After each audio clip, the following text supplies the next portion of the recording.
Assalamualaikum warahmatullahi wabarakatuh. Kembali lagi bersama saya, Malia Firdausa.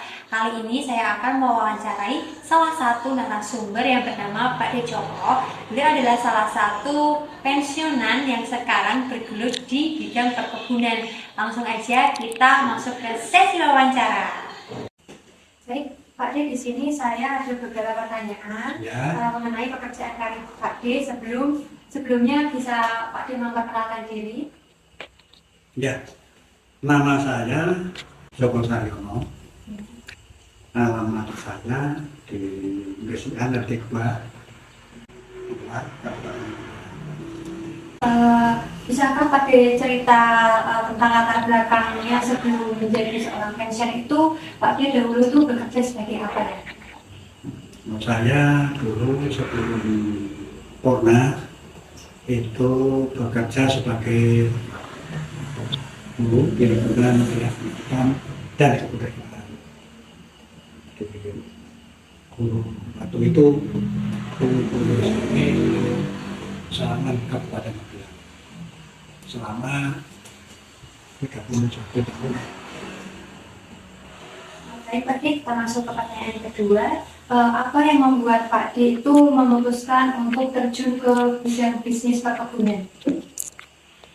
Awal saya kenal dengan tanaman perkebunan, kebetulan saya bekerja selama 27 tahun itu di daerah Salaman.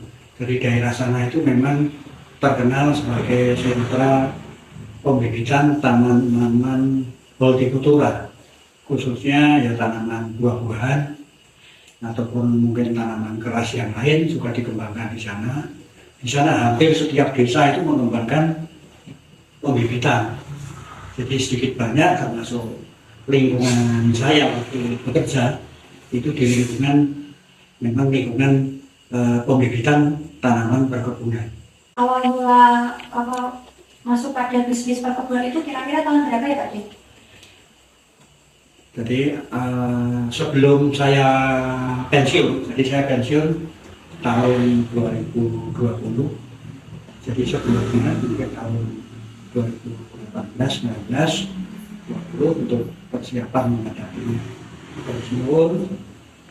Kami mencoba usaha yang kira-kira resikonya itu boleh dikata kecil, meskipun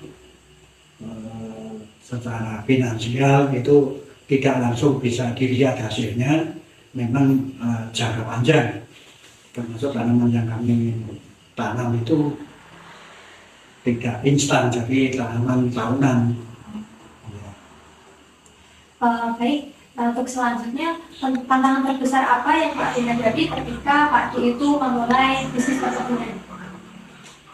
Tantangan yang nyata di lapangan itu mungkin karena kami juga mulai dari awal, sehingga memang banyak kendala-kendala, yang utamanya sistem membasmi hama penyakit tanaman ataupun mungkin dosis pemupukan itu juga menjadi kendala. Dan juga kalau yang dirasakan sekarang sulitnya mencari tenaga kerja, sehingga kami memang berusaha secara bertahap, tapi tidak sekaligus, tapi kami berusaha memang sedikit demi sedikit.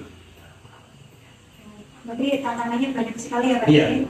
Oke, untuk jenis tanaman apa aja yang Pak De tanam di perkebunan? Jenis tanaman yang kami tanam utamanya tanaman buah-buahan, seperti yang katanya itu manggis, ada durian, ada sawo, yang katanya juga alpukat, itu juga cukup lumayan banyak. Dan sekarang juga baru mulai berbuah karena usia sekitar 3-4 tahun sudah bisa dibuahkan. Jadi kemarin itu memang baru buah perdana tahun ini. Dari segala-galanya tanaman, pasti ada pengalaman paling berkesan pastinya untuk Pak De ketika mengelola perkebunan itu pengalaman apa yang paling berkesan Pak Dio? Dari beberapa tanaman yang kami tanam itu termasuk tanaman yang sangat terkesan itu kemukus itu. Kemukus itu kan termasuk kami sendiri sebelumnya juga tidak atau belum mengenal tanaman kemukus itu seperti apa, buahnya seperti apa. Memang kami pertama kenal dengan tanaman kemukus itu di daerah sana, Pegunungan Suroloyo sana. Nah, kami berupaya untuk tahu utamanya perilaku dari tanaman tersebut. Kami juga mencoba menanam, tapi ada kendala juga karena sudah terbiasa untuk tanaman itu hidup di pegunungan. Nah, kami coba kami tanam di sawah, utamanya daerah-daerah persawahan dan banyak kandungan air. Itu mas justru tidak bisa berkembang dengan baik. Ya. Dan lagi untuk membedakan tanaman yang jantan dan yang betina, kalau dari bibit itu tidak bisa atau belum bisa dibedakan.